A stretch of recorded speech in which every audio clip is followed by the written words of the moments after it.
This is Steve Jobs' most powerful speech ever. He gave this speech at the 2005 Stanford Commencement, and in it, he shared 3 stories with the graduating class. First, he talked about connecting the dots.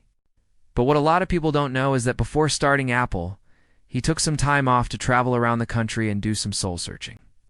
And while he was traveling, he ended up in Oregon at Reed College, which is a small liberal arts college. He had no intention of staying there, but he did register for one class. It was a typography class. He dropped in on the class and listened to the professor. And after the class, he went up to the professor and asked if he could audit the class. I mean, he wanted to sit in and learn, but didn't want any paperwork or credit for it. The professor said, "No, you can't audit the class." So Jobs paid for the class by working as a typesetter, setting type for the school's printing press. So fast forward a few years, Steve Jobs is now heading up the Macintosh division at Apple, and he was tasked with designing the look and feel of the new operating system for the Mac. He remembers his experience at Reed and how much he loved learning about typography.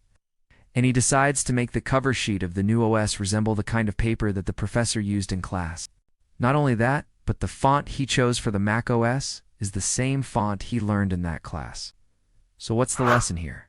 I think there are at least 2. First is to trust that the dots will connect. In other words, trust that the experiences in your life will all make sense in retrospect. The second lesson here is to follow your curiosity. Whether it's taking a class on something you find interesting or traveling somewhere you've never been, these kinds of experiences can provide you with a wealth of knowledge and skills that you can use later on. Just because you don't see the payoff immediately doesn't mean it's not there.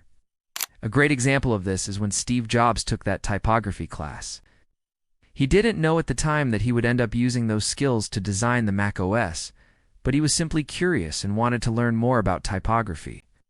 In fact, that's the whole point of the connecting the dots story. The point is that you can only connect the dots looking backward, not forward. You can't see the connections when you're in the middle of them.